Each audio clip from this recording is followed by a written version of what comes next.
Buenos días con todos, buenos días chicos. En breve daremos inicio a la clase de hoy programada.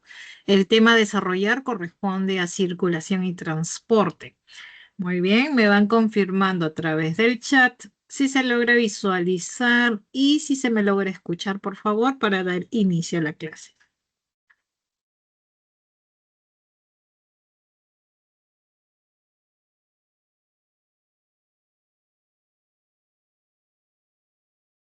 Sí, sí, escucho, profesor.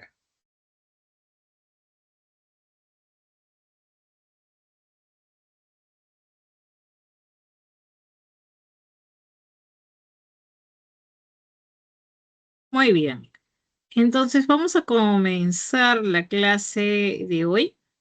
El tema a desarrollar, como ya les había comentado, es circulación y transporte, ¿no? Ya estamos ante la semana 7. En la semana anterior, semana 6, se habló del sistema digestivo, cómo es que los seres vivos no captan la materia, ¿no? Y algunos con mayor complejidad ya tienen todo un sistema digestivo, un tubo digestivo y hemos revisado cómo el alimento, una vez ingresado por la boca, pasa por una serie de degradación mecánica como también degradación química, y aquí importancia tienen las enzimas, que van a permitir la degradación de la materia orgánica en las moléculas más sencillas que se puedan, ¿no? Como en el caso de los carbohidratos. Lo más sencillo en la que se puede dividir un carbohidrato serían los monosacáridos. En el caso de las proteínas, lo más pequeñito serían los aminoácidos. En el caso de, por ejemplo, los ácidos nucleicos, serían no los nucleótidos, porque los nucleótidos todavía se pueden degradar en tres partes. Recordemos, grupo fosfato, azúcar pentosa y base nitrogenada. Y también los lípidos se pueden degradar en ácidos grasos, glicerol. Entonces son los componentes más pequeñitos en la que se puede degradar la materia orgánica y son pequeños como para que puedan atravesar la membrana plasmática de las células del tubo digestivo. Una vez que atraviesan la membrana plasmática ¿no? de las células del tubo digestivo, van a pasar a la circulación. Muy bien, excepto, claro, los componentes o las moléculas lipídicas que primero pasan a la linfa y luego a la circulación sanguínea. Muy bien, pero de alguna manera todo componente o molécula simple va a llegar a la circulación. Muy bien, eso es en el caso, por ejemplo, de animales. En las plantas no podemos hablar de una circulación o sistema circulatorio. En plantas lo que vamos a hablar son de mecanismos de transporte. Muy bien. Entonces, en plantas, ¿cómo se darían esos tipos de mecanismos de transporte? Por ejemplo, ¿cómo es que, o qué se transporta en la planta? Entonces, ya conocimientos de ello tenemos que a través, ¿no? del xilema y floema, tema conversado en la semana 4, si no me equivoco, se sabe que gracias a estos conductos se va a circular la savia, pero sabemos que la savia puede ser savia bruta, compuesta por agua y sales minerales, y la savia elaborada, que es la que trae los nutrientes. Entonces, para trasladar la savia bruta, muy bien, eh, primero, pues se tiene que ascender esa savia bruta que contiene agua a través del xilema. Muy bien. Y luego tenemos la savia elaborada, una vez que se realizó la fotosíntesis, ¿no? Esa savia elaborada tiene que circular o transportarse por el floema. Entonces son mecanismos que vamos a ver, ¿no? Que ocurren en las plantas. Muy bien, en las plantas. Ahora, Con respecto a los animales, ya te había contado más o menos lo que ocurría, ¿no? Pero sucede que los animalitos, ¿no? Dependiendo de su tamaño, va también la complejidad de su sistema circulatorio, ¿no? Y previo, ¿no? También la complejidad de su sistema digestivo. Todo va a la par, ¿no? Entonces, si tenías un sistema digestivo bastante simple, rudimentario, ¿no? Obviamente va a la par con un tipo de sistema circulatorio también algo simple. Pero si se trata ya de todo un tubo digestivo, un sistema digestivo bastante complejo, ¿no? Va a la par con un sistema circulatorio también más complejo. Entonces, vamos a ver, dependiendo de la complejidad del individuo, dos tipos de sistema circulatorio, el abierto y el sistema circulatorio cerrado. Muy bien. Entonces, en el abierto vamos a ver de que el fluido que circula en los conductos o vasos no siempre van a estar confinados en todo el rato. Va a haber un momento que desemboca en una cavidad. Esa cavidad se llama el hemocele. Muy bien. Y el fluido en este caso no es la sangre, se llama hemolinfa. ¿Ya? Esto es para quienes tienen un sistema circulatorio abierto.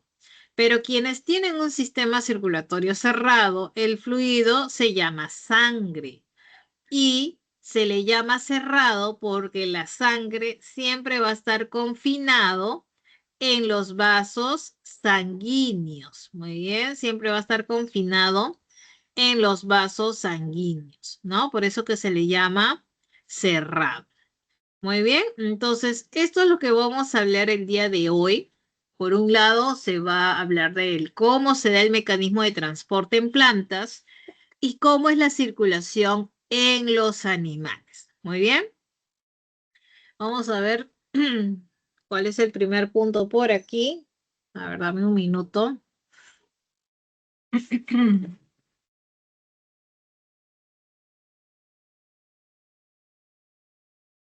Entonces, a ver, ¿con qué se está comenzando? Ya, primero con el sistema circulatorio. Ya. Entonces, vamos a enfocarnos en la primera parte de la clase. Nos vamos a enfocar, ¿no? En los animales. Vamos a hablar del sistema circulatorio o los tipos de circulación en animales, ¿ya? Y ahí donde te voy a explicar con más detalle los tipos de circulación. Muy bien. Entonces, pero básicamente ya te comenté de que existen dos tipos, abierto y cerrado, pero a su vez en cerrado pueden haber otros tipos, ¿ya? Pero eso lo voy a explicar luego. Entonces, nos vamos a enfocar en el sistema circulatorio de animales y te voy a mostrar una imagen por aquí que nos va a ayudar a entender un poquito acerca del sistema circulatorio cerrado, ¿ya? Entonces, estamos aquí. Cuando los animales son más grandecitos, esto es mayores de 1 milímetro, podemos decir, ¿no? Que van a tener ya un sistema circulatorio, porque obviamente si son bastante pequeñitos, menos de 1 milímetro, y que no tienen un sistema digestivo completo, entonces carecen de sistema circulatorio. O sea, simplemente por una simple difusión van a hacer el intercambio. Muy bien. Entonces, pero si los animales son más grandes, por eso te decía de la complejidad, es importante, ya los animales pueden contar o con un sistema circulatorio abierto o con uno cerrado. Si es abierto, te comenté que el fluido se llama hemolinfa. Muy bien. Y si es cerrado, el fluido se conoce como sangre. ¿Ya? Ahora, ¿por qué le dicen abierto? Porque no siempre el fluido va a estar confinado en vasos. Va a haber un momento que va a desembocar en una cavidad. Esa cavidad se llama hemocele, que va a bañar directamente a los órganos. Y luego la sangre puede retornar al corazón a través de los ostiolos, ¿no? Como es el caso de los artrópodos. Disculpen.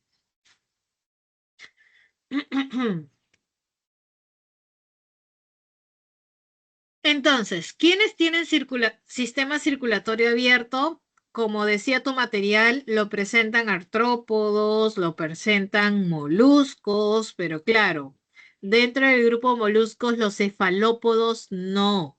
¿Ya? Entonces, eso es lo que está en tu material, que ahorita vamos a volver con tu material. Luego, cerrado es cuando el fluido está confinado siempre en los vasos sanguíneos.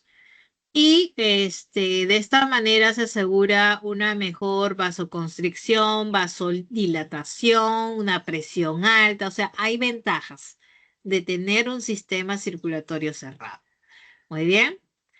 Entonces, te decía que nos vamos a enfocar ahora, ¿no? ¿Qué ocurre en el sistema circulatorio cerrado? Porque ahí no acaba. ¿Ya? A su vez, dentro del cerrado, porque recuerda que los que tienen cerrado son anélidos, son los cefalópodos, los equinodermos y también los vertebrados. Pero si yo me enfoco en los vertebrados nada más, los vertebrados, ¿no? Los vertebrados, ya está acá, van a presentar, ¿no? Van a presentar un sistema circulatorio cerrado o puede ser simple o un sistema circulatorio cerrado doble. Se le llama simple porque la sangre, que es el fluido, pasa una vez por el corazón, solamente una vez. Y se le dice doble porque pasa 2 veces por el corazón, 2 veces. Muy bien. Ahora, a su vez, ahí no queda la cosa. A su vez, la circulación doble se clasifica en incompleta y completa. Se le dice incompleta porque la sangre oxigenada se mezcla con la sangre desoxigenada. O muchas veces se dice la sangre venosa y la sangre arterial se van a mezclar. En la completa en ningún momento hay mezcla de sangre. Profesora, ¿cómo? ¿De qué manera? Te voy a mostrar una imagen para que te des una mejor idea. Pero hasta aquí acuérdate que en el sistema circulatorio cerrado, quienes lo presentan son los anélidos, los moluscos cefalópodos, los equinodermos y vertebrados. Y solamente con respecto a los vertebrados, te decía, solamente con respecto a ellos, la circulación cerrada a su vez puede ser simple o doble. Simple porque pasa una sola vez por el corazón y doble porque pasa 2 veces por el corazón.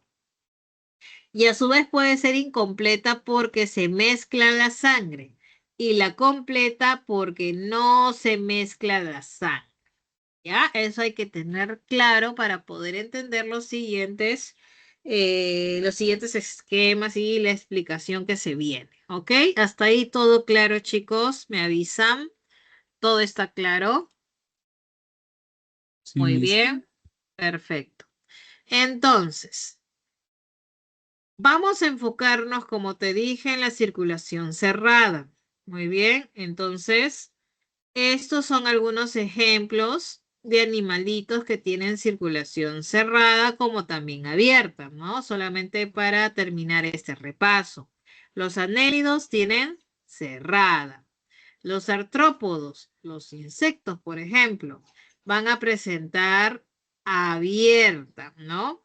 Los anélidos como la lombriz te dije que era cerrada. Los moluscos tienen abierta, pero excepto los moluscos cefalópodos que lo tienen cerrada la circulación. Los equinodermos, habíamos dicho, cerrada, ¿no? Solamente para que lo tengas claro, ¿no? ¿Y qué pasa en los vertebrados, chicos? ¿Qué pasa en los vertebrados? En los vertebrados, ¿no? Te dije, puede ser simple o doble. Si es simple, quiere decir que la sangre o ¿no? El fluido pasa una sola vez por el corazón, ¿no? Y si es doble, quiere decir que la sangre pasa 2 veces.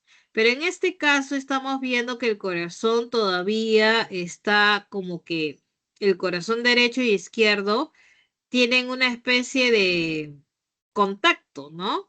por lo que en algún momento la sangre venosa, que está representada de color azul, y la sangre oxigenada, representada de color rojo, se van a mezclar. Entonces, en el caso de los reptiles, por ejemplo, y de los anfibios, va a haber mezcla de sangre. Muy bien, listo. ¿Y qué pasa en las aves y mamíferos? Como el corazón ya está dividido en corazón derecho y corazón izquierdo, y hay un septo o tabique, ¿no? Por aquí, que hace de que la sangre venosa y la sangre oxigenada nunca se mezclen, se toquen o se encuentren.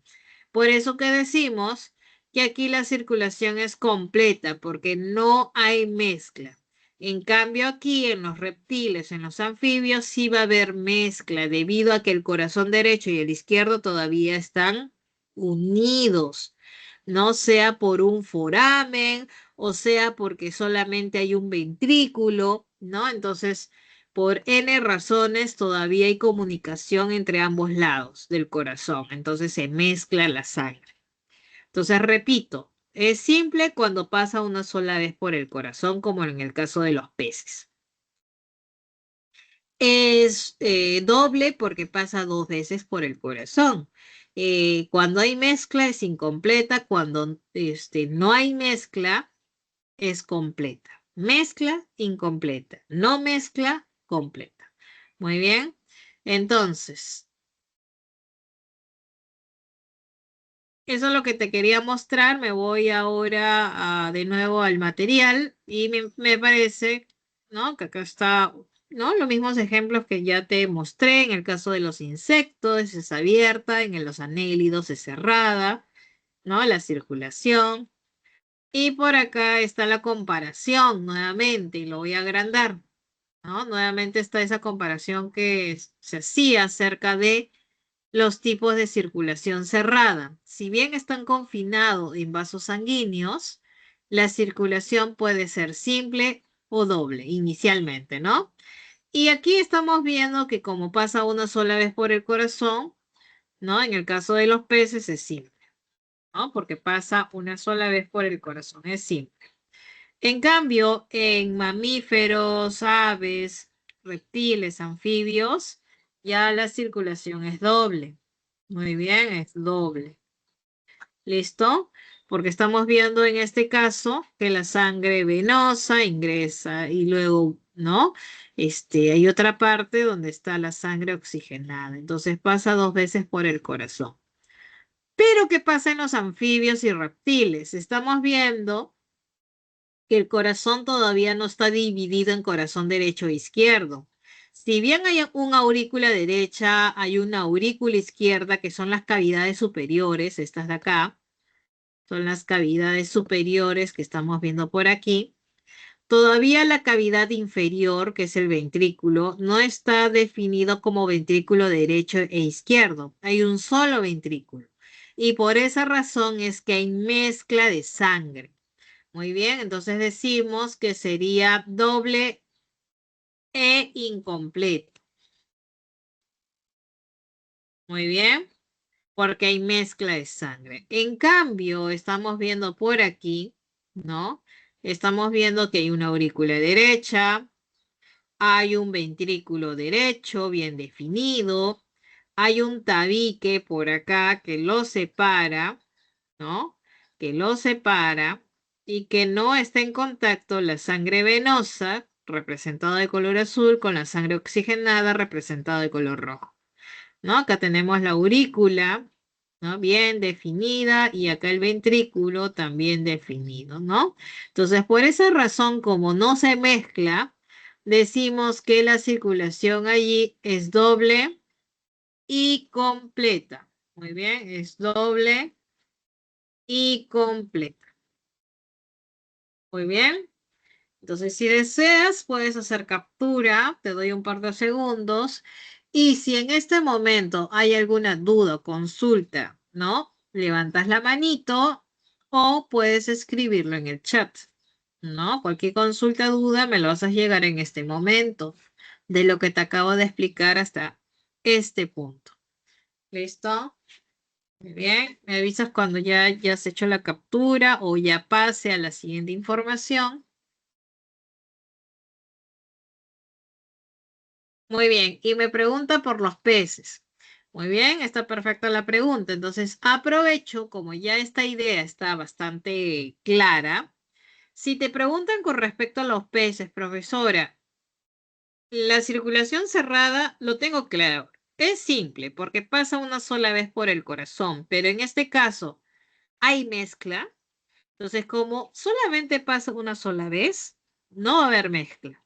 Y como no hay mezcla, ¿no? Tú vas a decir que va a ser simple y completa, ¿no? Porque no hay mezcla. Esto va a ser completa porque no hay mezcla. En este caso, recuerda que la sangre que pasa por el corazón es una sangre venosa, ¿ya? Solamente pasa ese tipo de sangre. Muy bien, listo. ¿Alguna consulta adicional? Muy bien, entonces voy a pasar a otro punto. Voy a cerrar aquí. Entonces ahora vamos a ver con respecto al sistema circulatorio humano. Muy bien, vamos a hablar de la circulación en el hombre. Y para eso vamos a hablar de sus diferentes estructuras, como es el corazón, vamos a hablar de los vasos sanguíneos, vamos a ver, por ejemplo, del plan general de la circulación en humanos, ¿no? Esos son los principales aspectos que vamos a abordar cuando hablemos del sistema circulatorio. Muy bien, y vamos a comenzar con este órgano importante del sistema circulatorio, y es el corazón. Vamos a ver un poquito o conocer el corazón. Vamos a ver que el corazón humano, ¿no? Se divide en corazón derecho y corazón izquierdo. No sé si lo logras ver, igual te lo voy acá a pintar para que lo reconozcas, ¿no? Esta parte de aquí, todo esto corresponde, toda esta parte de aquí es el corazón derecho. Y por aquí tenemos al corazón izquierdo, ¿no? Por aquí vamos a tener el corazón izquierdo. Muy bien. Pero el lado derecho a su vez está conformada por la aurícula. Esta es la aurícula, que es la primera, es la cavidad superior. Muy bien. Y la cavidad inferior que está por acá se llama ventrículo. Muy bien, este es el ventrículo. ¿Listo? Entonces, sucede que cuando hablamos de las aurículas y ventrículos, es algo que tú ya debes conocer. La aurícula derecha se encuentra aquí, en el lado derecho, en la parte superior. Y el ventrículo derecho se encuentra abajo, en el lado derecho, en la parte baja. Así como hay aurícula derecha y ventrículo derecho, también hay aurícula izquierda, que se encuentra en la parte superior, y ventrículo izquierdo, que se encuentra en la parte inferior. Muy bien. Ahora, vamos con la siguiente información. A las aurículas le llegan las venas, ¿ya? Porque las venas, que son un tipo de vaso sanguíneo, llegan al corazón. No te olvides, las venas llegan al corazón, ¿ya? Eso siempre se cumple. En el caso del lado derecho llegan las venas cavas, la vena cava superior y la vena cava inferior. Están llegando a la aurícula derecha. ¿Y qué están trayendo? Como te das cuenta por el color, estarían trayendo la sangre venosa, la sangre desoxigenada, o sea, sangre que está con dióxido de carbono y que esta sangre ha sido recogida de cada rincón de nuestro cuerpo, ¿no? De la parte superior y de la parte inferior. Por eso que son las venas cava superior y la vena cava inferior. Han recogido la sangre y lo van a desembocar o a desembocar a nivel de la aurícula derecha. Aquí va a caer. Ta, ta, ta, se va a llenar, se va a llenar, se va a llenar. Muy bien. Entonces, una vez que se llena, hay mayor presión aquí, en esta aurícula, y porque acá hay mayor presión, va a haber aquí una compuerta, por decirlo así, esta compuerta recibe el nombre de válvula, ¿ya? Recuerda que las válvulas son aquellas que impiden que una vez que pase la sangre, esta retorne. Entonces la sangre, por la presión ejercida, va a pasar a esta zona, a la zona del ventrículo. Y para eso la compuerta se abrió. Profesor, ¿y cómo se llama esa compuerta que está justamente allí, que ha permitido? Esa compuerta se llama válvula tricúspide, ¿ya? Esa es la válvula tricúspide.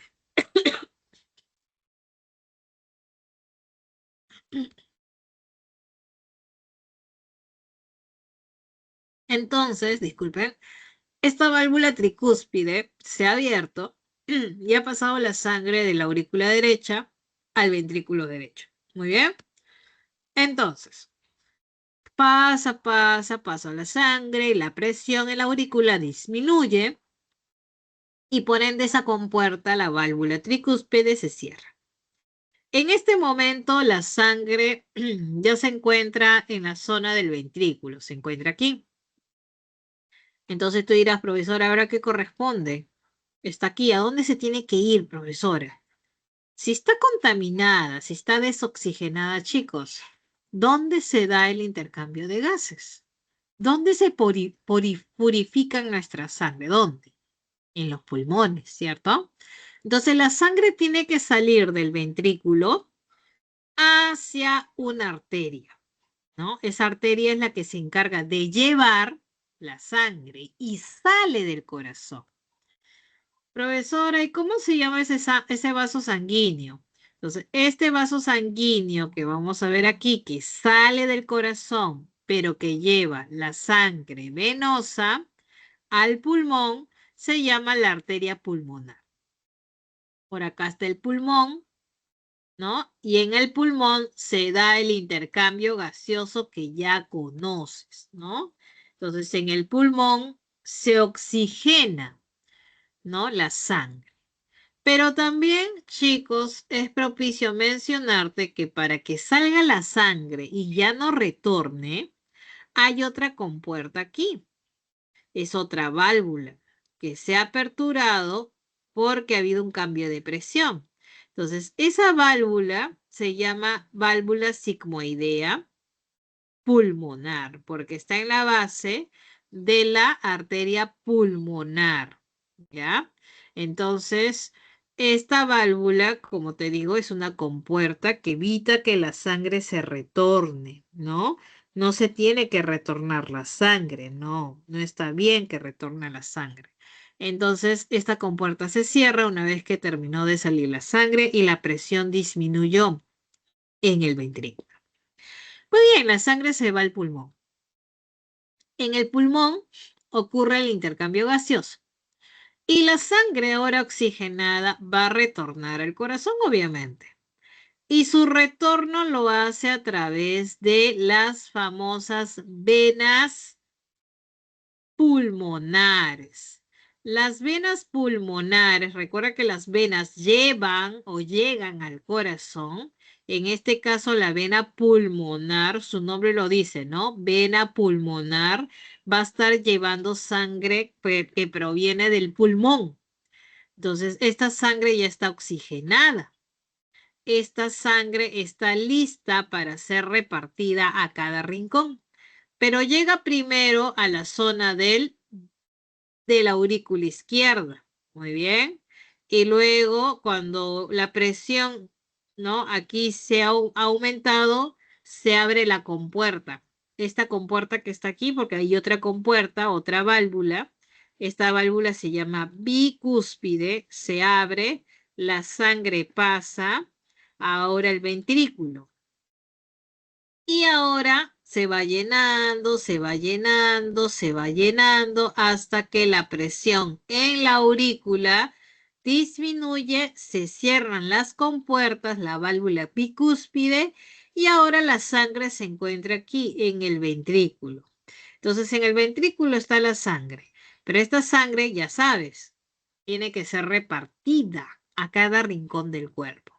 Una vez que la presión en el ventrículo es mayor, pásale por aquí, ¿no? sale por aquí, por detrás, y acá está saliendo la sangre oxigenada. Y para eso se tiene que abrir unas compuertas. Al igual que la arteria pulmonar tenía su válvula sigmoidea pulmonar en la base, aquí, igual es la arteria aorta. ¿Ves? Aquí tiene su compuerta, ¿no? Esta compuerta que evita que el regreso de la sangre. Entonces, esta compuerta se llama la válvula sigmoidea, pero aórtica.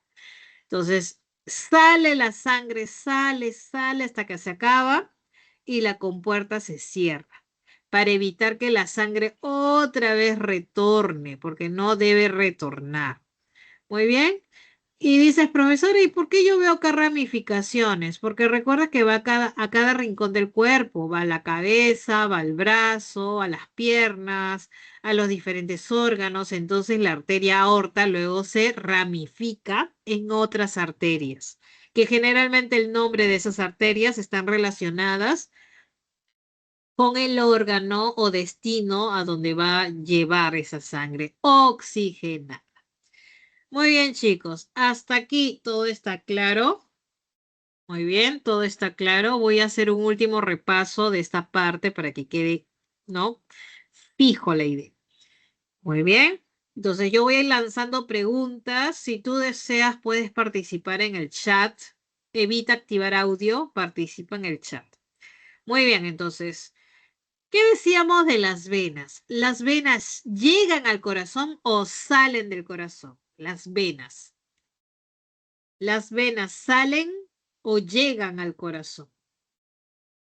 Entonces tenemos acá la vena cava superior, la vena cava inferior, la vena pulmonar. Entonces llegan. Muy bien. Perfecto. Entonces, en el caso de la vena cava, llega trayendo sangre desoxigenada. Entonces, las venas cavas traen sangre desoxigenada. Y la vena cava desemboca la sangre en la aurícula derecha. Muy bien, chicos. La aurícula derecha se va llenando. Aumenta la presión. ¿Qué válvula se va a aperturar? Entre aurícula derecha y ventrículo derecho, ¿qué válvula encontramos? La tricúspide. Muy bien, la tricúspide. Se abre la válvula. Pasa la sangre de aurícula derecha hasta que la presión en la aurícula disminuye y allí se cierra la tricúspide. Muy bien, chicos. Desde el ventrículo derecho, esa sangre desoxigenada, ¿a dónde tiene que ir? ¿Ahí se queda? ¿O a dónde se tiene que enviar esa sangre desoxigenada? Perfecto, al pulmón. Y por lo tanto, esa sangre desoxigenada sale del corazón a través de ¿qué vaso sanguíneo? Sale a través de una arteria. ¿Cómo se llama esa arteria? Perfecto, la arteria pulmonar. Muy bien. Y esa arteria pulmonar lleva la sangre desoxigenada al pulmón. ¿Qué ocurre en el pulmón, chicos? Es algo que ya se ha revisado. Ocurre el intercambio de gases, ¿no? Muy bien, intercambio de gases. Ahora, la sangre está oxigenada y retorna al corazón. ¿Cuál es el vaso sanguíneo que lleva la sangre oxigenada del pulmón al corazón? ¿Cómo se llama? La vena. Vena, es la vena. Recuerda, las venas llegan al corazón. Llegan, en este caso, la vena pulmonar. Muy bien, llega a la aurícula izquierda. Esa sangre oxigenada luego pasa al ventrículo. Obviamente se apertura ahí la válvula bicúspide para que pueda pasar de aurícula izquierda a ventrículo izquierdo. Una vez que la sangre oxigenada está en el ventrículo izquierdo, esa sangre tiene que ser repartida a cada rincón del cuerpo. ¿A través de qué arteria sale la sangre del corazón, la sangre oxigenada? A través de la arteria aorta. Muy bien, de la aorta sale. Recuerda que las venas llegan y las arterias salen del corazón. En este caso, la arteria aorta saca sangre oxigenada que va a llegar a cada rincón de nuestro cuerpo. Muy bien, chicos, perfecto. Hasta ahí yo veo que sí, la mayoría ha captado esta idea. Muy bien, y ahora sí entendemos un poquito por qué decimos que la sangre, o mejor dicho, la circulación es doble, pasa 2 veces por el corazón y es completa porque en ningún momento la sangre venosa y oxigenada se han mezclado. ¿Por qué? Porque estamos viendo bien definido el corazón derecho separadito del corazón izquierdo. Muy bien. Ahora, en el siguiente esquema, que lo tenemos aquí justamente al lado, estamos viendo lo que se llama la circulación menor y la circulación mayor. Esa circulación menor es lo que te acabo de contar cuando la sangre desoxigenada va hacia los pulmones. En los pulmones ocurre el intercambio de gases. Recuerda que la sangre oxigenada llega, ¿no? Llega al corazón a través de la vena pulmonar. Muy bien. Y esa sangre oxigenada sale a través de la arteria aorta. Muy bien. Entonces, cuando la circulación está aquí cerca, ¿no? Estamos hablando de los pulmones, es una circulación menor y la mayor ya implica, ¿no? A nivel de todo el cuerpo. Muy bien. Entonces, eso es en cuanto a la circulación menor y mayor. Estamos viendo que gracias a la arteria aorta, que luego se ramifica en otras arterias que luego te voy a contar, es que se da el abastecimiento de sangre oxigenada a cada rincón de nuestro cuerpo. Muy bien, ya tenemos claro los nombres de estos vasos sanguíneos importantes que van a llegar y salir del corazón. Muy bien. Hasta aquí tenemos alguna consulta. Por favor, si deseas, haces captura. Si no, pasamos a la siguiente información, chicos. Todo claro hasta aquí, supongo.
Muy bien, y ahora vamos a hablar de la estructura motora del corazón.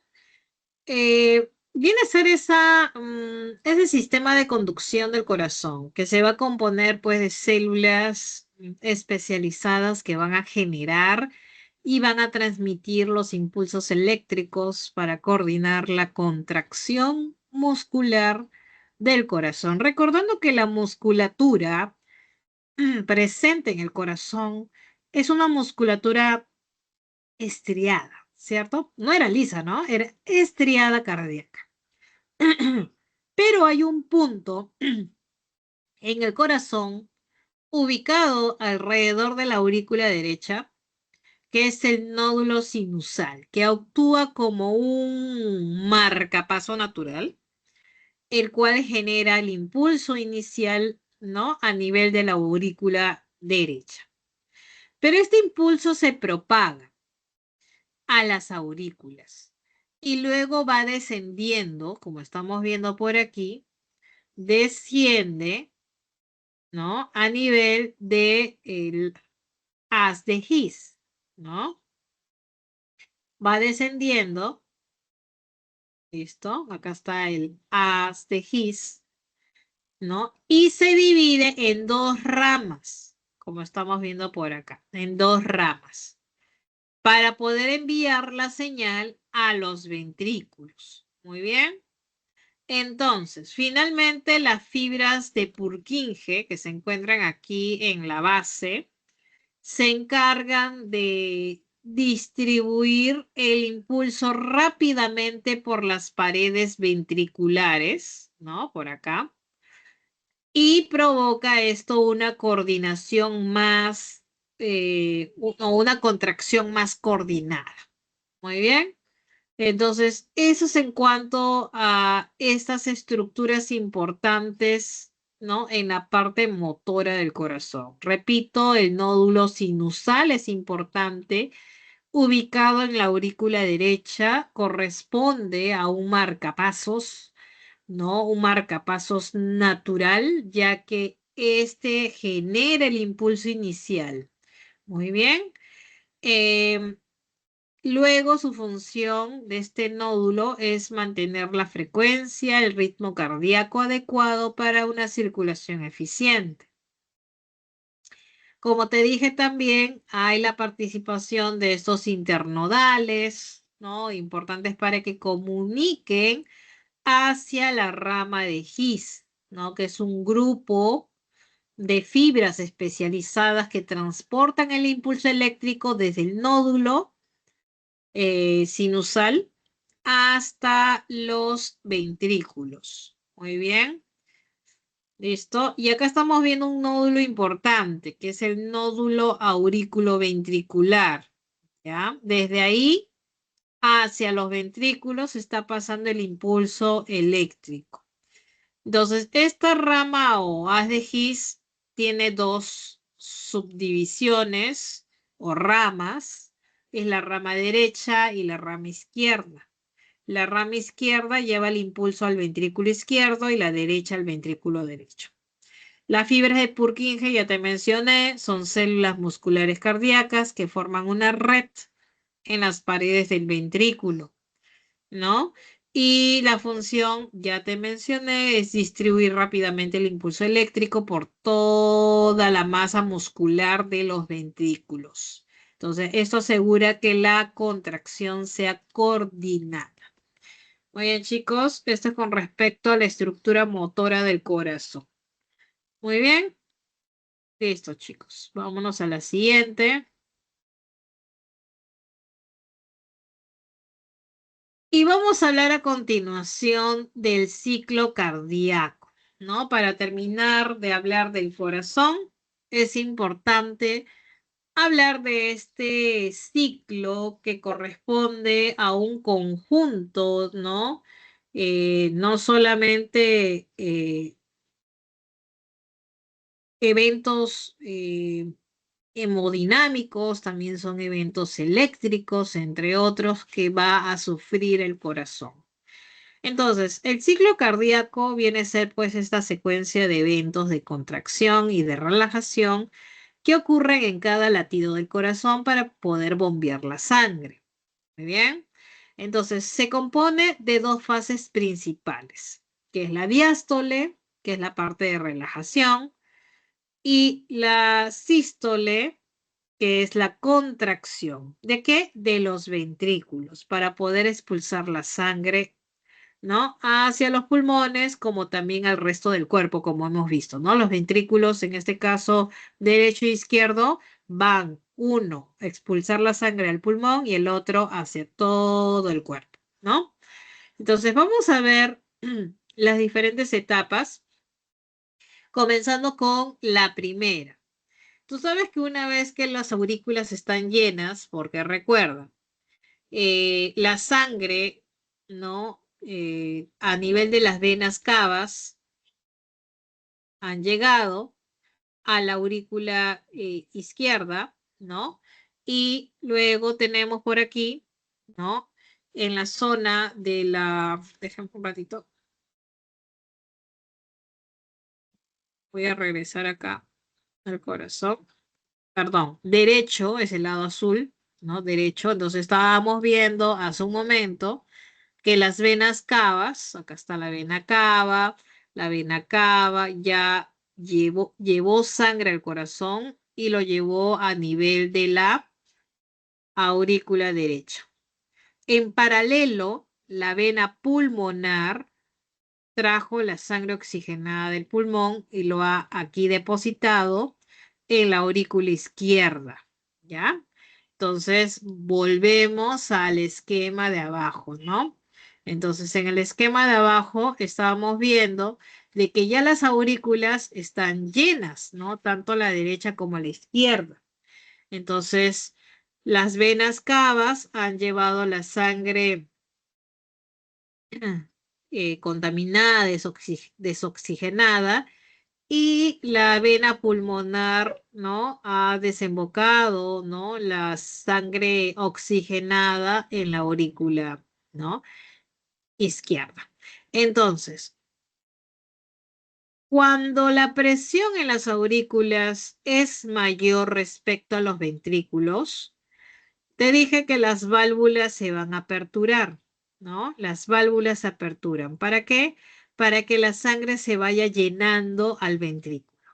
Entonces se va a aperturar las válvulas auriculoventriculares. ¿Recuerdas? La tricúspide y la bicúspide. Se van a aperturar, se aperturan y pasa la sangre. De la aurícula pasa la sangre al ventrículo. Hay una fase de llenado ventricular. Y para que eso ocurra, tiene que abrirse las válvulas auriculoventriculares, que son la tricúspide y la bicúspide. Una vez que la aurícula se vació, por decirlo así, la presión ahora es mayor en los ventrículos. Por la presencia de la sangre, la presión es mayor. Y esto hace de que las válvulas que se encuentran en las bases, ¿no? de las grandes arterias se aperturen. Entonces, de esta manera, las válvulas sigmoideas se aperturan y la sangre venosa sale por la arteria pulmonar. Y la sangre oxigenada del ventrículo sale hacia la arteria aorta, ¿no? Entonces se aperturan para ello, se aperturan, ¿no? Las válvulas. Y eso ocurre en la fase de eyección. Muy bien, en la fase de eyección sale la sangre, va a salir la sangre, como estamos viendo en ese número 3. Estamos viendo la eyección, sale la sangre. Entonces la sangre en los ventrículos va disminuyendo, disminuyendo, hasta que entramos de nuevo a la etapa de relajación isovolumétrica. En esa etapa las aurículas se van llenando nuevamente. Entonces, como te das cuenta, es una serie de pasos o etapas, fases, en las cuales el corazón continuamente se va a estar llenando, va a estar liberando la sangre y así sucesivamente. Entonces, el llenado ventricular, ¿no? Es la etapa donde se llenan los ventrículos, obviamente porque se aperturan las válvulas auriculoventriculares, tricúspide y bicúspide. Una vez que los ventrículos se llenaron, hay una etapa corta de unos segundos nada más de contracción isovolumétrica, significa que ya no sale ni entra sangre en los ventrículos, pero en la fase de eyección ya la sangre sale respectivamente de los ventrículos hacia las diferentes arterias, ¿no? Entonces, una vez que la sangre en los ventrículos disminuye, la presión también. Entonces, en ese momento ya hay una etapa de relajación isovolumétrica. Allí los ventrículos se relajan y las aurículas comienzan la fase de llenado, ¿no? Entonces, esta serie de etapas, ¿no? Corresponden al ciclo cardíaco. Entonces, como te decía, las válvulas se aperturan, tanto las válvulas auriculoventriculares, que están entre aurícula y ventrículo, como las válvulas sigmoideas, que están en la base de las grandes arterias. Entonces, estas válvulas se van a estar aperturando, pero también cuando la presión baja, las válvulas se cierran. Y cuando las válvulas se cierran, es que ocurren los llamados ruidos cardíacos. El primer ruido es cuando se cierran las válvulas auriculoventriculares. Esto es tanto la bicúspide y la tricúspide. Y cuando se cierra, cuando terminó de llenarse el ventrículo. El segundo ruido es por el cierre de las válvulas sigmoideas. Esto es las válvulas que se encuentran en la base de las grandes arterias. ¿Y cuándo ocurre el cierre de estas válvulas? Cuando la sangre ya ha salido de los ventrículos, ¿no? Entonces, y se han ido a las arterias pulmonar y aorta. Muy bien, entonces esos son los llamados ruidos cardíacos, ¿no? Y por otro lado, ya te mostré cómo se da, ¿no? El ciclo cardíaco, que viene a ser una secuencia de alternancia entre contracción y relajación, ¿no? Que ocurre dentro del corazón. Muy bien, listo. ¿Alguna pregunta hasta aquí? ¿Me comentan?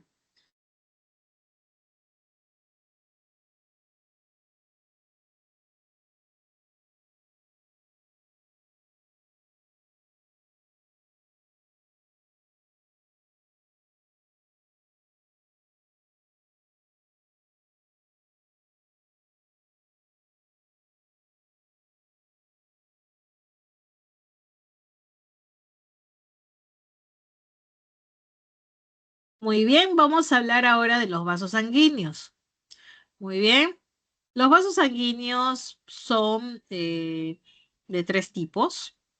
Vamos a tener a las grandes arterias, de las que ya hemos hablado hace un momento, de las grandes arterias, ¿no? También de las venas. Y ahora te muestro uno que es el capilar, que es mucho más delgadito. Pero vamos a encontrar entre ellas algunas semejanzas y diferencias. Si bien todos estos son vasos sanguíneos que van a permitir la conducción de la sangre, sabemos que las arterias salen del corazón, ¿no? Lo hemos visto hace un rato, salen, nace del corazón y conducen sangre, ¿verdad? En este caso, la arteria pulmonar se llevaba la sangre al pulmón y la aorta a cada rincón del cuerpo. En cambio, las venas son las que llevan la sangre al corazón, las que llegan al corazón. Y es porque han recogido sangre de otros órganos. Y los capilares son más pequeñitos y se encargan de unir.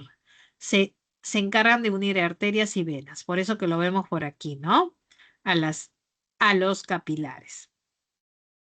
Muy bien. Ahora, en cuanto a las arterias, se dice que generalmente las arterias, vamos a poner acá, generalmente, más chiquito creo. Generalmente llevan sangre oxigenada. Pero hay una excepción, ¿no? ¿Cuál es la excepción, chicos? ¿Todas las arterias ya llevan sangre oxigenada? Hay una excepción. ¿Cuál era? Y la acabamos de hablar, ¿no? ¿Cuál es la excepción? Hay una que lleva sangre desoxigenada. ¿Cuál sería? La pulmonar, ¿no? En cambio, por otro lado, las venas generalmente llevan sangre desoxigenada, desoxigenada. Muy bien, pero hay una excepción. Y esa excepción es la vena. ¿Qué vena? La vena pulmonar, porque la vena pulmonar que estaba llevando sangre oxigenada al corazón, ¿verdad? Eso lo acabamos de revisar ahorita. Entonces, eso es lo que quería decirte respecto a ellas. pero también hay otras características, como por ejemplo a nivel de su pared muscular, ¿no? Si te das cuenta en las arterias, la pared muscular es mucho más gruesa comparada a las venas, que es más delgada, ¿ya? Entonces, la pared muscular es mucho más gruesa en las arterias. En los capilares está ausente. En cuanto al tejido elástico en las arterias, es abundante, ¿ya? Y es porque recuerda que las arterias se someten muchas veces a grandes presiones. Entonces necesitan tener mayor cantidad de musculatura y tejido elástico. Luego, disculpen. El diámetro o lumen, que es esto de aquí, ese es el lumen, este de acá. Aquí no se aprecia mucho, o de repente aquí, ¿no? Aquí, en esta parte de aquí. Aquí, ¿no? Y aquí. ¿Dónde es más cortito el lumen? Obviamente en la arteria, ¿no? El lumen es más pequeño comparado a una vena que es más grande. ¿Y esto es por qué? Porque la arteria se somete a grandes presiones. A ver, para que lo recuerdes de esta manera. Cuando tú usas la manguera y estás regando tu jardín y tú quieres, de repente tienes una manguera muy corta y no puedes seguir avanzando y seguir regando mayor distancia y tienes, ¿no? Desde tu punto tienes a 2 metros tal vez un árbol y no alcanzas con la manguera, ¿qué haces para poder regar a ese árbol que está distante? Generalmente uno con su dedito reduce el diámetro o el huequito de la manguera, ¿no? Pone su dedito para reducir el diámetro. Y con ello tienes mayor alcance, mayor distancia, ¿no? Y el agua puede llegar a ese punto lejano donde se ubica el árbol, ¿verdad? Entonces, de la misma manera, la arteria tiene un lumen, un diámetro bastante pequeño que asegura que la sangre pueda circularse a mayores distancias, mayor alcance, mayor presión. Por eso decimos que en la arteria la presión es alta. Muy bien. Y en las venas la presión es bastante baja. El movimiento de la sangre es rápido comparado a las venas y capilares. Muy bien, entonces son algunas características que quería hacerte llegar respecto a los vasos sanguíneos. Por favor, anotas, captura.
Muy bien, en la siguiente imagen es lo que te hablaba del plan general del sistema circulatorio. Muy bien. Vamos a ponerle más chiquito de repente para que puedan verlos todos. Todo completo. Un poquito más.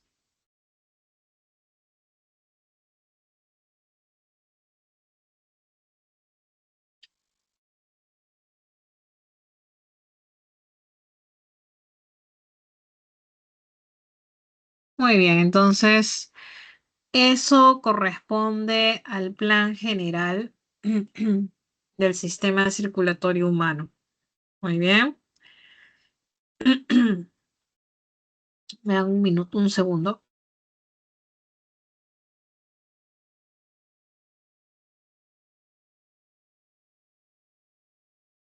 Entonces, como te indicaba al inicio, la arteria aorta, una vez que sale del corazón llevando la sangre oxigenada, tiene que luego ramificarse en otras arterias para que pueda llegar y abastecer a cada rincón de nuestro cuerpo, ¿no?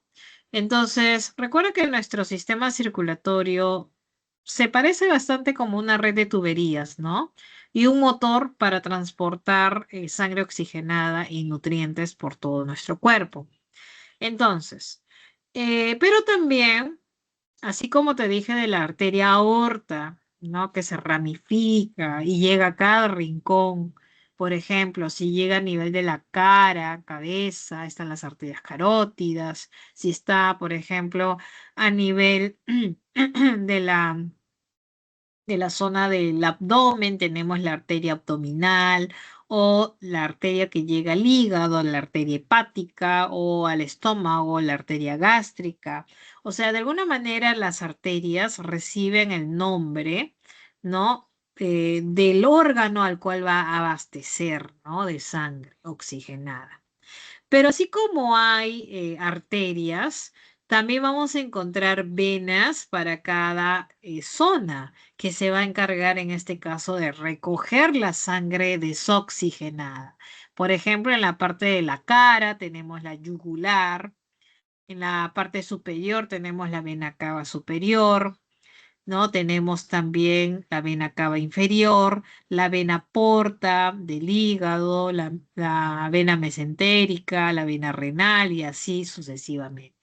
Entonces, esto es un plan general de nuestro sistema circulatorio y donde estamos viendo también la circulación menor o pulmonar de la que ya te había mencionado, ¿no? Que es una circulación que implica, pues, de que la sangre, ¿no? Desoxigenada de las venas cavas llegaba a la aurícula derecha y luego al ventrículo derecho y luego este ventrículo bombeaba esta sangre a los pulmones a través de la arteria pulmonar.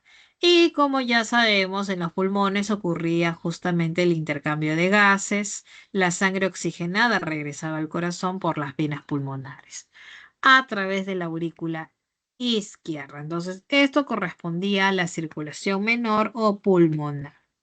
Muy bien, chicos. Entonces hay que revisar un poquito más este esquema, de repente aprenderte algunos nombres de arterias y de venas. Muy bien. Luego tenemos otro punto importante. Y ese otro punto importante es acerca de la coagulación de la sangre. ¿Qué pasaría, no? ¿Qué pasaría si tenemos de repente, no sé, un daño a nivel de nuestro vaso sanguíneo? Recuerda que los vasos sanguíneos son los responsables de llevar nuestra sangre. Y si de repente este vaso sanguíneo se lesiona, obviamente, pues llevaría, ¿no? A que tengamos una pérdida de sangre. Pero gracias a Dios existen factores de coagulación que evitan que nos desangremos. Entonces, cuando las células están dañadas, las plaquetas comienzan a liberar tromboplastina.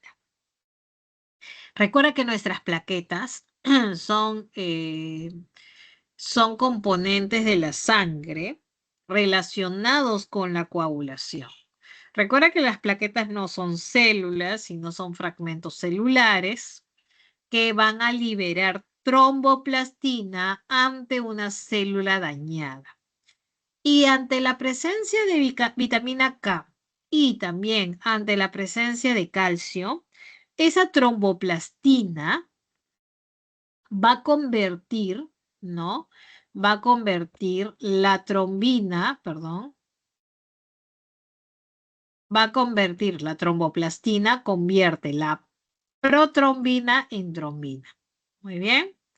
Entonces, esta protrombina lo convierte en trombina y a su vez, esta trombina convierte el fibrinógeno soluble en algo insoluble, una fibrina. ¿Y por qué tiene que ser insoluble? Para que pueda atrapar, como una red de hilos, atrapa los glóbulos rojos y forma un coágulo de sangre. Muy bien, entonces es toda una cascada, ¿no? Este proceso de coagulación interviene en muchos componentes y esto fijo te tienes que aprender. Entonces, este coágulo de sangre da chance para que poco a poco, ¿no? Este vaso sanguíneo pueda repararse. Muy bien. Listo, chicos. Entonces, esto con respecto a la coagulación.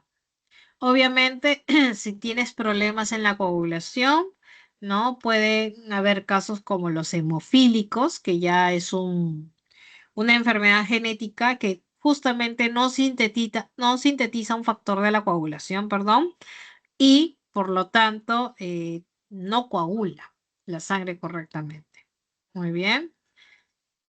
Luego, tenemos el sistema linfático, ¿no? El sistema linfático es un sistema importante ya que gracias a él, el líquido intersticial que se acumula afuera de los capilares va a poder ser recuperado hacia el torrente sanguíneo. Entonces, cuando este líquido ingresa a los vasos linfáticos, se convierte en linfa. Ahora es importante este sistema linfático porque recoge ese líquido intersticial, como también ayuda a absorber y transportar el kilo intersticial. Y gracias al sistema linfático, ya que tenemos ganglios distribuidos en todo nuestro cuerpo, en esos ganglios ocurre la maduración de los linfocitos. Por ejemplo, tienes ganglios en la zona cervical, tienes ganglios en la zona axilar, tienes ganglios en la zona de repente de la ingle, ¿no? Entonces así tenemos distribuidos estos ganglios linfáticos. Muy bien. Entonces ya sabemos cuál es la importancia de este sistema linfático. Muy bien. Pasamos a otro punto. Y nos vamos ahora sí con las plantas. Hasta aquí, chicos, ¿tenemos alguna duda, consulta con respecto a esta primera parte de la clase? ¿No? Abordamos lo que es la circulación en los animales. Pero en las plantas ya no hablamos de un sistema circulatorio.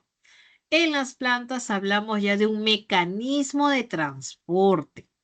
Es así que si yo me voy a la primera parte de la clase donde se presentó un mapa conceptual, con respecto a las plantas, en ellas vamos a hablar de tres mecanismos de transporte. Vamos a hablar primero cómo es que el agua ingresa a la planta a través de la raíz, cómo es que luego la savia bruta asciende por el xilema, aún en contra de la gravedad. Y luego vamos a hablar de cómo la savia elaborada va a ser repartida a cada rincón de la planta gracias al fluema. Entonces son tres puntos que vamos a hablar con respecto a las plantas. Muy bien.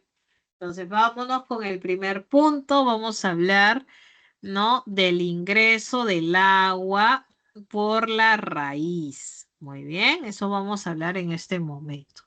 Y nos regresamos a esa parte.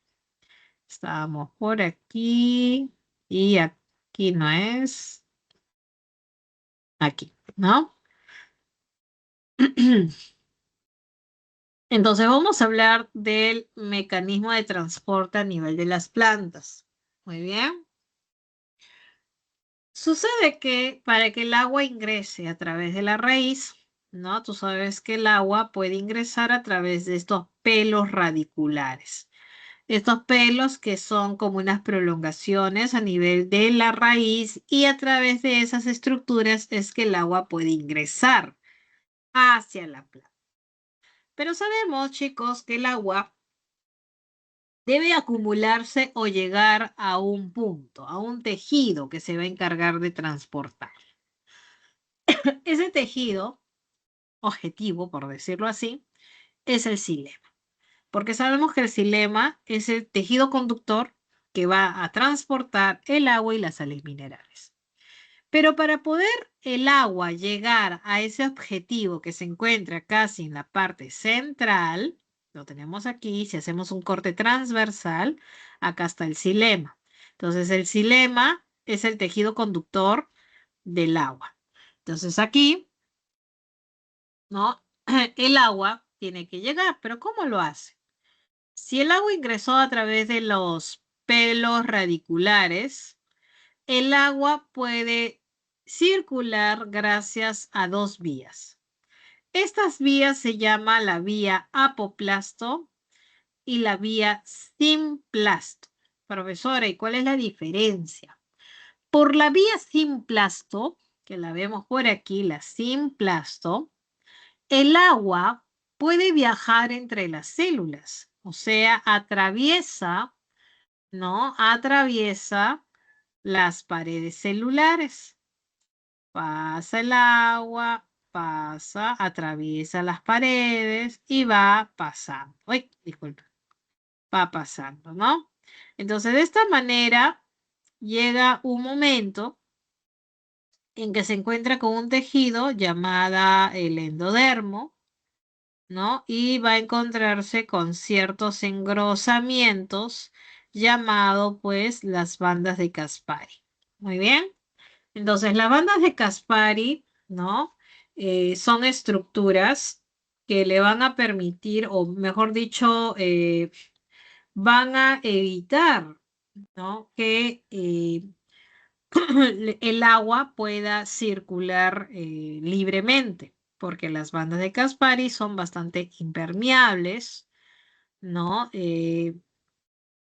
La función de esta banda es crear una barrera física que obliga al agua y a los iones, o sea, a las sales minerales, a atravesar el citoplasma de la célula. O sea, si de repente el agua está utilizando la vía apoplasto, que es justamente la vía por la cual, ¿no? Te iba a contar que el agua iba rápidamente por los espacios entre célula y célula, o sea, entre los espacios intercelulares y luego se encontraba con esta banda de Caspari del endodermo. Entonces, estas bandas van a crear esta barrera, como te expliqué, ¿no? Tenemos aquí una barrera creada por las bandas de Caspari. Ahí está la barrera. Muy bien. Entonces, esta barrera física obliga al agua y a las sales que puedan atravesar el citoplasma de la célula. Esto es, en lugar de fluir libremente a través de la pared, ¿no? Entonces, esto obliga a que atraviese, ¿no? El citoplasma y esto pues permite a la planta controlar, filtrar selectivamente el paso de sustancias hacia el cilindro vascular, hacia el centro, ¿no? Entonces, como te decía, estas bandas se ubican en la endodermis, muy bien, y está presente en la corteza de la raíz o tallo, muy bien. Estas bandas consisten tienen una acción impermeable, o sea, tienen una propiedad impermeable debido a sus componentes. Y esta impermeabilización bloquea el paso del agua y solutos a través de la vía apoplasto, ¿no? Impidiendo pues de que las sustancias del suelo lleguen sin ser filtradas, porque eso es lo que busca esta banda de Caspari. Entonces, permite así un control del flujo, ¿no? Y permite también a la planta regular la absorción de agua y minerales, impidiendo de repente la entrada de sustancias tóxicas o patógenos.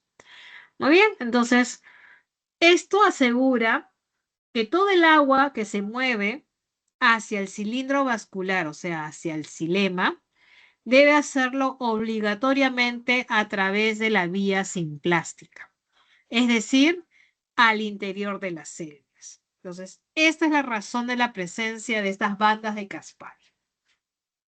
Muy bien, chicos, espero que todo esté claro hasta este punto. Entonces, nuevamente menciono o repito con respecto a las vías, que está acá abajito. Entonces ya sabemos que la vía simplasto es cuando el agua viaja entre las células, o sea, vía intracelular. Y la vía apoplasto, ¿no? El agua viaja a través de los espacios intercelulares. Muy bien. Entonces, esto con respecto a las vías que se utiliza o que utiliza el agua para poder ingresar, no, a través de los pelos radiculares hasta el xilema. O sea, quiere decir que el agua ya está llegando al xilema, que es el tejido conductor de la savia bruta. Muy bien, ahora, ya llegó el xilema. Vamos con el segundo mecanismo. ¿Qué hacemos ahora? ¿Qué hace la planta, mejor dicho? Ya está el agua a nivel del xilema. Muy bien. Entonces, obviamente el agua debe circular a través de este tejido conductor, el xilema, y debe llegar hasta donde se realice la fotosíntesis, ¿no? ¿Y dónde se realiza la fotosíntesis? Principalmente en las hojas, ¿no? Entonces, el objetivo es que la savia bruta, ¿no? Una vez que se ha captado el agua a nivel de las raíces, como ya te expliqué hace un momento, debe ir hacia las hojas. Quiere decir que debe haber un movimiento ascendente, ¿no crees? Debe haber un movimiento ascendente. Un movimiento ascendente. Y tú dirás, profesora, pero ¿no es en contra de la gravedad? Sí, es en contra de la gravedad. ¿Y cómo se garantiza ese movimiento hacia arriba, profesora? Aún en contra de la gravedad. Bueno, hay varias cosas que deben ocurrir. Por ejemplo, a nivel de las hojas, debe ocurrir una especie de pérdida de agua, ¿no? Una transpiración. Transpiración, ¿no? Entonces, esa transpiración obliga a que hay una demanda. Entonces, como hay una transpiración, hay una pérdida de agua, entonces va a haber acá menos cantidad de agua. Muy bien. Entonces, hay menos cantidad de agua. Vamos a poner una flechita hacia abajo, indicando que la cantidad de agua es menor aquí, a nivel de las hojas, porque ha habido una transpiración. Entonces hay menos cantidad de agua. Muy bien. Vamos a borrar eso porque me ha salido mal acá, ¿no? Agua, en negrito tal vez. Hay menos cantidad de agua porque ha habido transpiración. Y ya sabes que la transpiración es pérdida de agua. Muy bien. Entonces, por otro lado, a nivel de las raíces, se acaba de captar agua. Entonces, en cuanto al agua, hay mayor cantidad de agua aquí, porque de acuerdo a lo que te expliqué hace un momento, el agua ha pasado por una vía y ha llegado al xilema. Está en el conducto, pero está a nivel de las raíces. Hay una mayor cantidad de agua que ha sido captada. Entonces, tiene que haber un movimiento ascendente y ha sido provocado o va a ser provocado este movimiento por la transpiración que a su vez el sol ha provocado. Muy bien, el sol provoca transpiración en la planta, hace que haya una demanda de agua y ya tú lo sabes. ¿Cómo se da el transporte, chicos? Ya te lo expliqué. Siendo de una zona de menor, ¿no? Los mecanismos o el transporte del agua tiene que darse de una zona de menor potencial o concentración a una zona de mayor potencial. Muy bien. Entonces, ¿dónde hay menor concentración? Perdón, ustedes no me han dicho nada. Estoy diciendo al revés. De una zona de mayor, ¿no? De mayor potencial a una zona, ¿no? Mayor a menor. Muy bien. Entonces, a ver acá.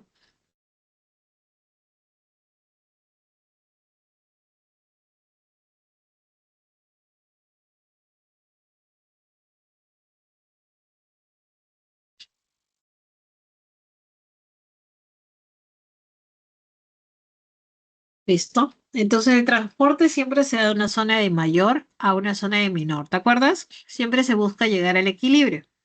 Entonces, gracias a este transporte a favor de la gradiente, ¿no? Se da ese movimiento ascendente aún en contra de la gravedad.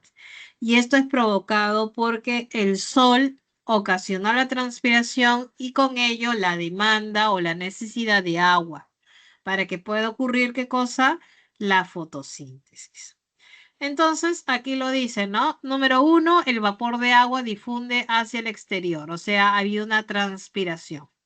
2, el agua se evapora, ¿no? En las células del mesófilo, que son células de la hoja. La tensión atrae el agua desde las venas hasta las células del mesófilo, ¿no? Y la tensión tira, claro. Sucede que las moléculas del agua, ¿no? Están aquí, ¿no? Las moléculas del agua están aquí. Y tú sabes que el agua, perdón, más grande lo voy a hacer, ¿ya? Las moléculas del agua no tienen cargas negativas y positivas, entonces esas cargas se atraen. Y por lo tanto, como hay una atracción entre moléculas, forman como una especie de, mm, como una columna compacta. Pero no solamente se forma esta columna, hay que de alguna manera tirar esa columna. Y ese tire de esa columna compacta, ¿no? Lo hace la fuerza de tensión.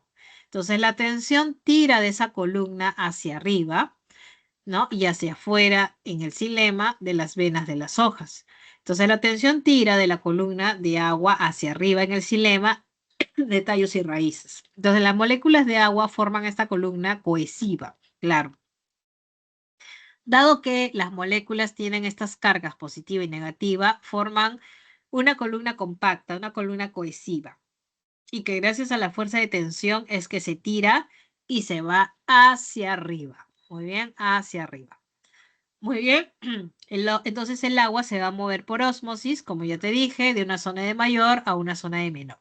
Y de esta manera se asegura el transporte del agua. Ahora, esta explicación es la explicación de una teoría. Esta teoría se llama la teoría de arrastre por transpiración. Vamos a poner acá, la teoría se llama teoría de arrastre por transpiración.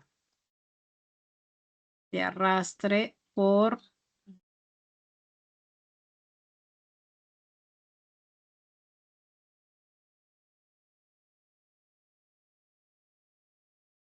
teoría de arrastre por transpiración.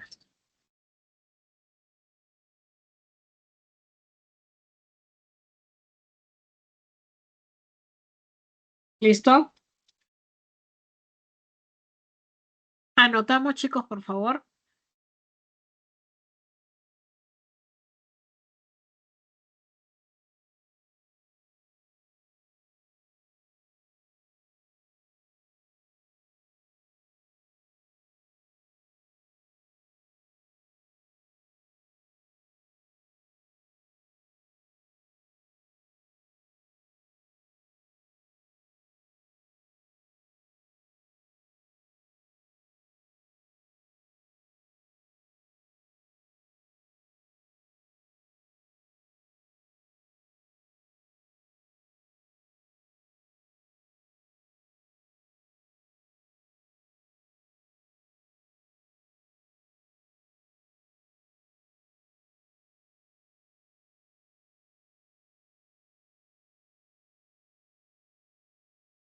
Muy bien, chicos, voy a cerrar aquí entonces. Entonces, hasta aquí hemos hablado de dos mecanismos de transporte en las plantas. Primero, cómo es que el agua ingresa a través de la raíz y llega hasta el xilema, utilizando tanto la vía apoplasto como la vía simplasto y que se encuentran justamente con estas bandas de Caspari en el endodermo. Y ya te expliqué la razón de su presencia. Luego tenemos, ¿no? Una vez que el agua llegó al xilema, ahora queda que el agua sea transportada hasta los pequeños laboratorios donde se hace la fotosíntesis y esos son las hojas.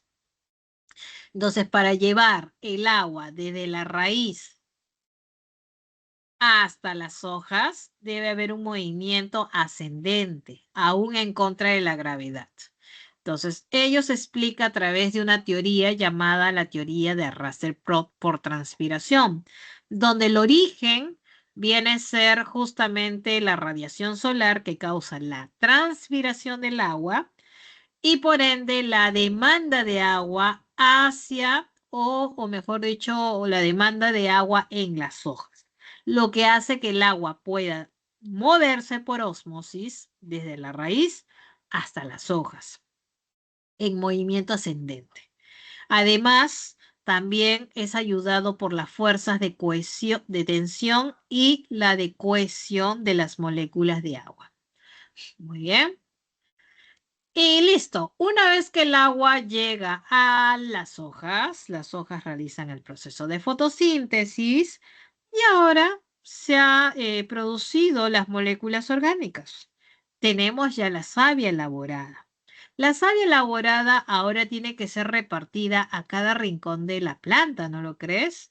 La savia elaborada, producida en las hojas, tiene que ser repartido a cada rincón de la planta. Tiene que haber un movimiento descendente, ¿no? Para llegar a cada rincón. De repente un órgano en formación o de repente un fruto, qué sé yo. Entonces tiene que ser repartido. Y para eso vamos a hablar de un siguiente mecanismo de transporte, que es el transporte de la savia elaborada por el floema. Muy bien. Y es así que esto se va a explicar gracias a una teoría. Esta teoría se llama la teoría.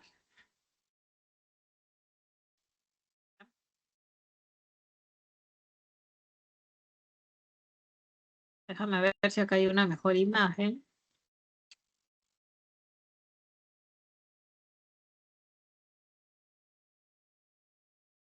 Está. Esto es lo que te decía justamente eh, con respecto al transporte de la savia elaborada por el floema. Muy bien. Entonces, una vez que las hojas, como tienen justamente los productos de la fotosíntesis, estas necesitan ser repartidas, ¿no? A cada rincón de la planta, como te decía. Muy bien. Entonces, esto se explicaba a través de una teoría. Esta teoría se conoce como la teoría del flujo de masas. Ya, vamos a poner acá la teoría del flujo de masas. La teoría del flujo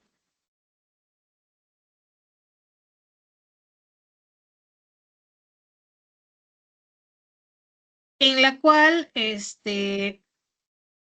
las células que contienen ya las moléculas orgánicas resultantes de la fotosíntesis van a, esta sustancia, esta savia elaborada que circula a través de los tubos cribosos del floema, van a ser repartidas a cada rincón.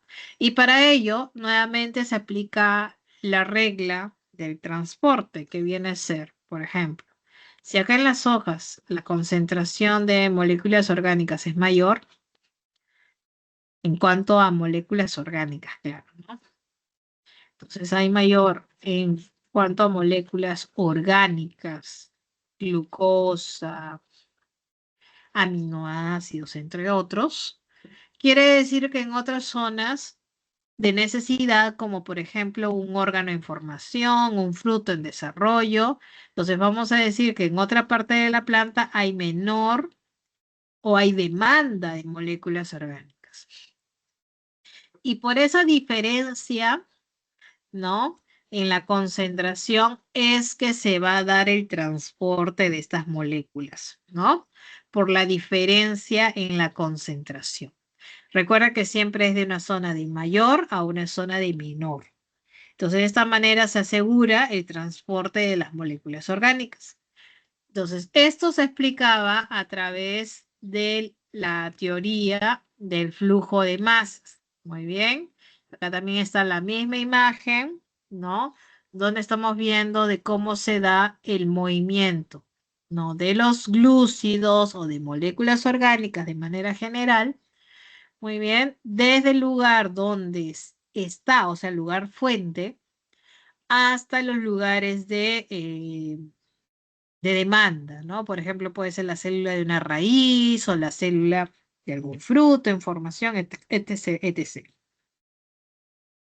Muy bien, entonces, ¿cómo se llamaba la teoría? Repito, la teoría se llamaba la teoría del flujo de masas. Entonces, tienes que también ver acá la diferencia de presión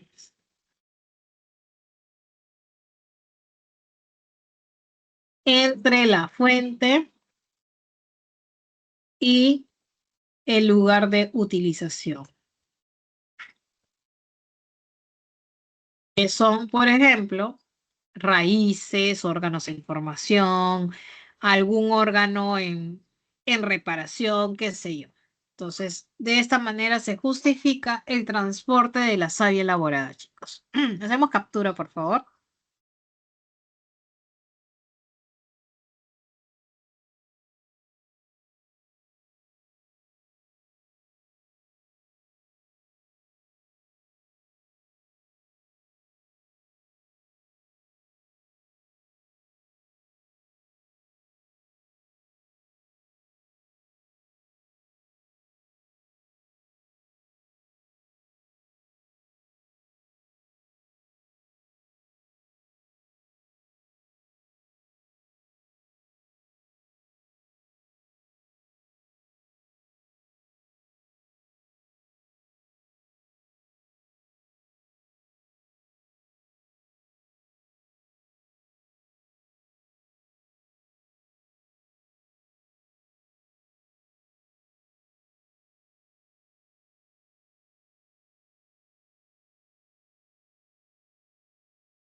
Muy bien, entonces para terminar esta clase hay otro punto importante que es acerca del sistema excretor.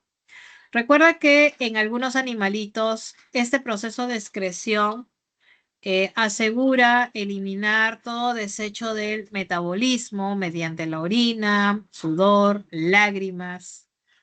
Eso contribuye a la homeostasis, ¿no? Esto es la osmorregulación. Y, por ejemplo, eh,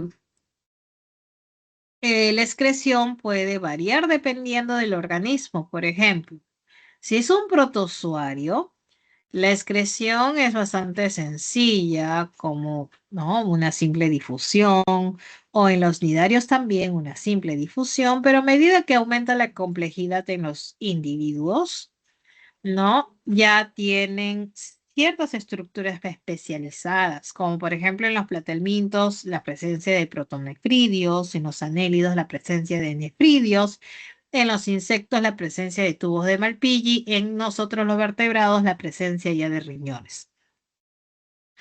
Aquí, por ejemplo, en los protozoarios tenemos la presencia de una vacuola contráctil, porque ellos, al ser individuos de agua dulce, ellos necesitan liberar el agua que está continuamente ingresando a su cuerpo, ¿no? Y esto es debido a la diferencia en la concentración de sales entre el medio externo e interno. La planaria, por otro lado, ya va a presentar estructuras especializadas como son las células flamígeras, ¿no? Estas células flamígeras, ¿no? Son células que van a captar desecho y se llaman así porque el movimiento de su borla ciliar asemeja el movimiento de la llama del fuego. Muy bien, entonces estas son células flamígeras presentes en estas estructuras llamadas protonefridios de la planaria. En los anélidos ya existen los metanefridios. Muy bien. Los metanefridios van a ser estructuras un poco más complejas y consisten justamente en, eh, funcionan como, disculpen, estos órganos, o mejor dicho, estas estructuras van a presentar, ¿no? Un nefrostoma, van a presentar un nefroducto, un nefridioporo, que van a ser estructuras o partes que van a permitir el funcionamiento de estos metanefridios. Por ejemplo, en el caso del nefrostoma va a ser un embudo ciliar que se abre el celoma del animal y aspira el líquido arrastrando con él a los desechos. Por otro lado, el nefroducto, ¿no? Va a ser este tubo con células especializadas que se va a encargar de reabsorber los compuestos útiles, que puede ser agua, sales, de vuelta al cuerpo y modificar la composición de la orina. Y finalmente el nefridioporo, que viene a ser un poro en el exterior del animal a través del cual se expulsa la orina. Muy bien. Eso es en cuanto, ¿no? a estos metranefridios que a diferencia del protonefridio, no tienen conexión con el celoma. Los metanefridios se abren al celoma permitiendo la filtración de desechos desde este espacio. Muy bien. Y nos vamos ahora con los tubos de Malpighi.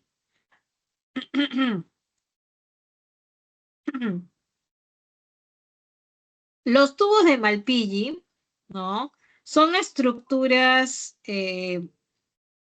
del sistema excretor de insectos y otros artrópodos terrestres como arañas, también escorpiones, y su función principal, ¿no? De los tubos de Malpighi viene a ser filtrar desechos de la hemolinfa y osmorregular, ¿no? Lo que permite conservar agua, ¿no? Especialmente si se trata de individuos de ambientes secos. Sus órganos tubulares que se unen al tracto digestivo y expulsan, ¿no? Estos desechos, principalmente ácido úrico, como estamos viendo en la imagen, mezclado con las heces. Muy bien. Entonces, esto es con respecto a estas estructuras tubulares que, como te das cuenta, se encuentra entre el intestino medio y posterior. Muy bien. ¿Qué más? Los peces. Sabemos que los peces los hay de agua dulce, como también los peces de agua salada, los peces marinos. Recuerda que los peces de agua dulce, sus fluidos tienen una mayor concentración respecto al medio que los rodea, por lo que el agua ingresa constantemente a su cuerpo. Así como te dije hace un rato con por aquí te lo dije, con ellos, con estos protozoarios que de agua dulce, el agua ingresa, ingresa, ingresa. Entonces, los que son de agua dulce, el agua ingresa, ingresa, ingresa a su cuerpo. Igual en los peces de agua dulce, ingresa, ingresa. Entonces, el mecanismo, ¿no? Es justamente tener mayor producción de orina, de repente, tienen riñones un poco más desarrollados, etcétera, etcétera, para poder eliminar este excedente de agua, ¿no? En cambio, los peces marinos, como sus fluidos son hipotónicos con respecto al agua de mar, entonces siempre el agua interna pierde agua constantemente. Entonces, obviamente, para poder compensar esta pérdida, es que producen una cantidad muy escasa de orina, ¿no? Y también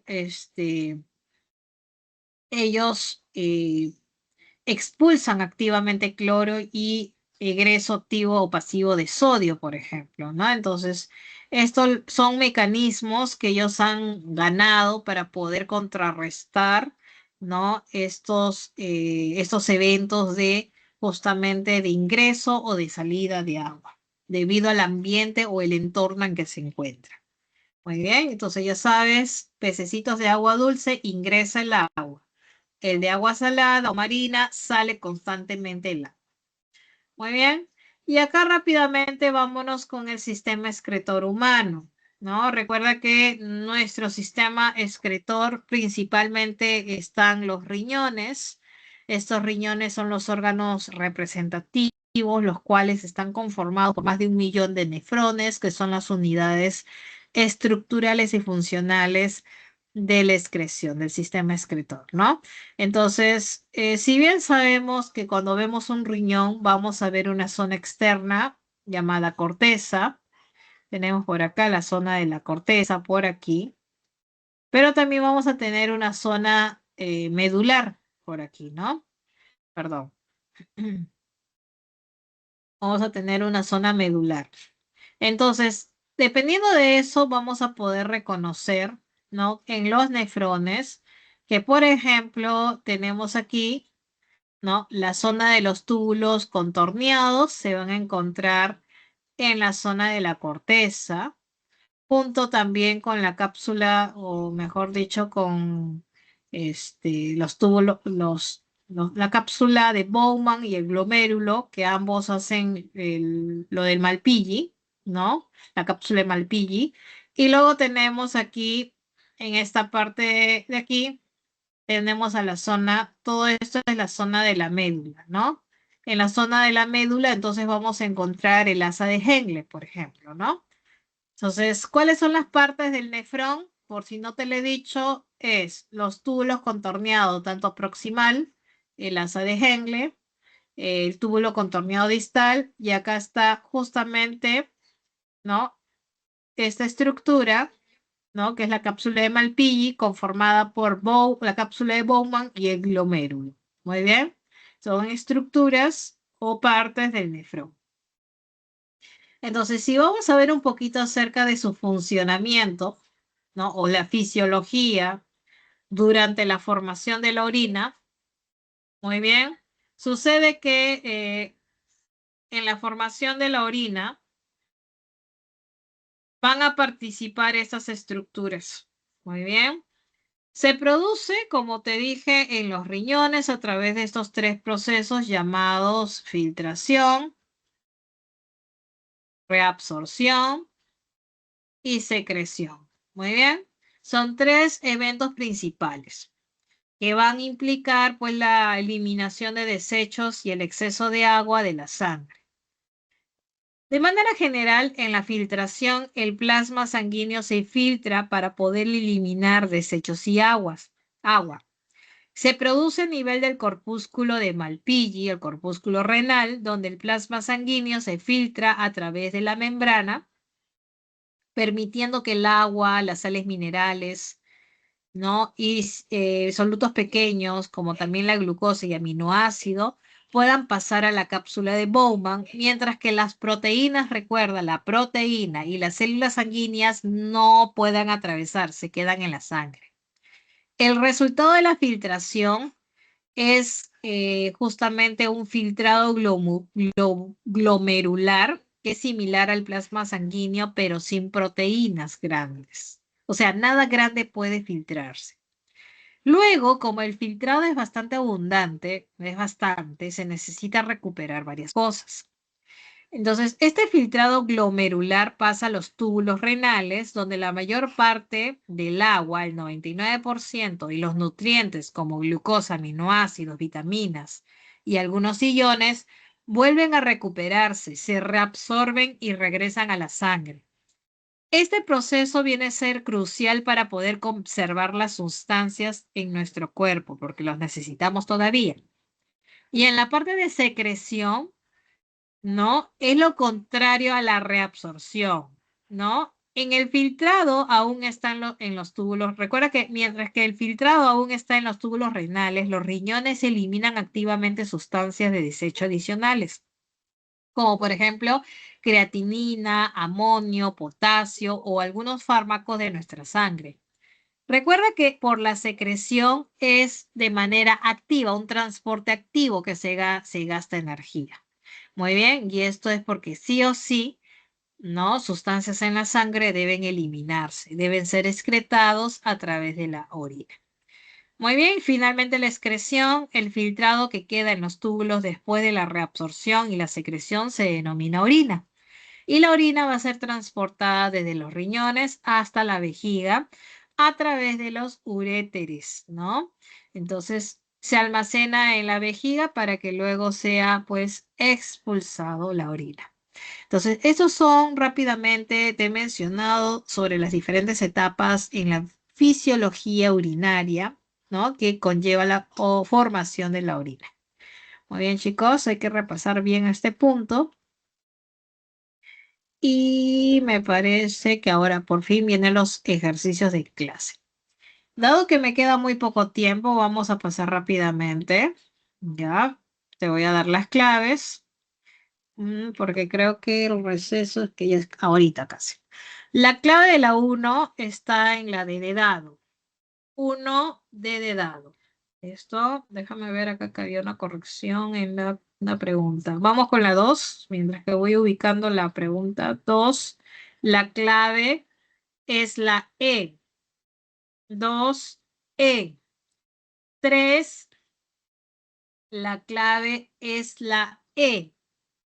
3E. 4. La 4, la clave está en la B de bueno. 4B de bueno. 5, la clave está en la de dado. 5, la clave de dado. Vamos con la pregunta número 6. 6E de enano. 6E de enano. 7, la clave A de avión. 7A. 8, la clave C. 8C. Muy bien. 9, la clave E. 9E. Muy bien. Y acá es la corrección. Aquí la clave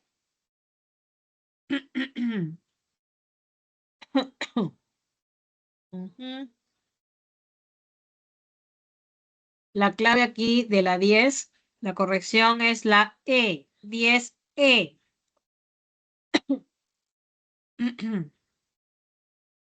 Ya. Siguiente. 11, la clave B de bueno, 12 C de casa, 13 A de avión, 14 D de dado, 15 C de casa, 16 la clave la E de enano. Muy bien. Listo, chicos, ahora sí, dejo de compartir y me despido. Hasta luego, chicos, nos vemos el siguiente miércoles.